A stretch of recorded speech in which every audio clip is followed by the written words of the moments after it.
We're all, a lot of us are going through a hard time in life. Some people have been bullied. Some people are just stressed out. Some people are insecure. Some people are fat and overweight. And the world puts a lot of this shit in your mind. It's not just you. Yeah, you help it. And my whole thing is about, I had to develop a mindset that was indestructible. I had to armor plate my mind. And it's about what you're saying to yourself, but it also comes with work. So whenever I was getting beat down, physically, mentally, spiritually, whatever I was going through, just saying, I would put, you can't hurt me. Can't hurt me just became a message, I would say to myself. And that's just kind of where it comes from. I believe that most human beings are only living at about 40% of their capability. So the mind has a governor, like a car. If you're driving a car and the car has a governor on it, the car may say 130 miles an hour, but the governor is set for 91. Once that governor sets in, you get to 91, that car starts doing this. The car wants to go. The car wants to go, but that fucking factory said, we're not going past 91. We have a factory, a nice governor in our brain, and it's a survival mechanism. It protects us from pain and suffering. The second we feel that shit, our mind says, oh no, this isn't fun. We should back off. We should sit down, find something more comfortable. And there's something about the mind. The mind has the tactical advantage over you at all times. At all times of your life, the mind has a tactical advantage over you. Why is that? It knows what you're afraid of. It knows your insecurities. It knows your deep, dark lies. And it starts to push you away from that shit. It pushes you in a direction that is comfortable. The mind controls everything. We just get you, separate you from this feeling over your life's all about feelings. We want the happy feeling. We don't want that feeling of this sucks. Why am I here? And you don't have any, so you can't answer those questions, so you leave. I started realizing that if in that moment you can answer those fucked up questions and you are now in charge of your brain versus your brain ruling you, that's where all that stuff comes from. So the 40% rule is all of that. You get to 40%, your brain says, we're done. Let's roll, man. This is starting to get painful. This is uncomfortable. So you sit down. But that's the start of it though. Get to the spot where your mind is saying stop. Whatever that is, you gotta get there first.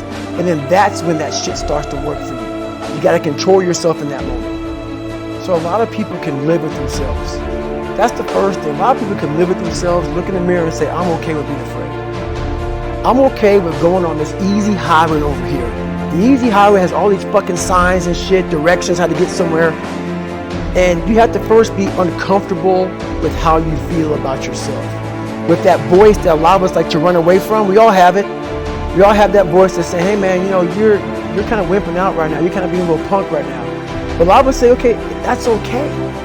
It's okay to tell these little white lies to ourselves. So we first have to face the real you. You have to face that in that dark room.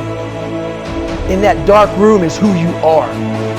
But in that dark room is where you have to create another human being that walks out of that dark room to face who you are. That's the only way you're going to get over all those things. You have to create someone else.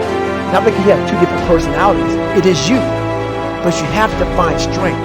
And that visualization of almost me, the second you think that you've overcome it, you climb Everest, you're on that last hole, and life will say, not today, motherfucker. And it'll push you down. And people don't want to do that. They want to say, oh, don't call yourself fat. Don't call yourself dumb.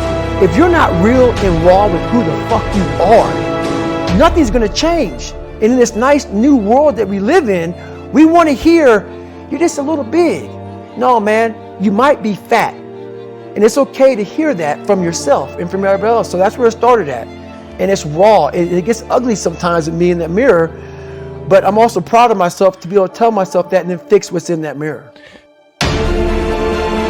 So the first thing about it is, once you realize it, and you have to realize it, you got to call yourself out. Addressing it is very small. It doesn't go from like one morning, this way, next morning I wake up and presto, 5 steps to greatness. No, it ain't that, brother.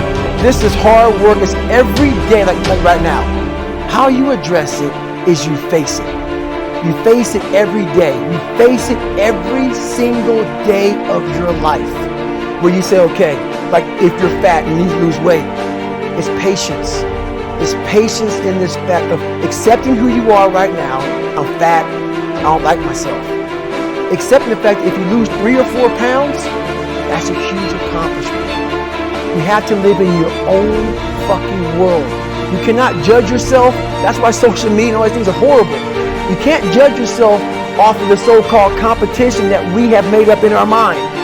The things that, how people look, how people act, how smart someone is.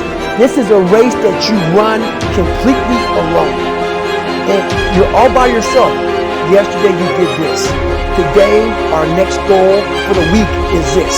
A year goal, weekly goals, daily goals, hourly goals. So I figured out these ways of total accountability. I'm about mind, body, fitness. A lot of folks talk so much shit about, hey, I'm going to change your life. I'm going to do this, I'm going to do that. Are you accountable for what you're doing? Are you accountable? And I mean to the T for what you're saying. I am.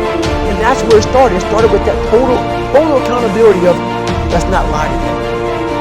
Let's tell people the truth about who you are. And when you can get on and tell someone, like I'm doing right now, exactly how fucked up you are, that's the goal in life. To put your life on a billboard, on the busiest road, in the busiest highway in the world, and say, this is how fucked up I used to be. Take it or leave it.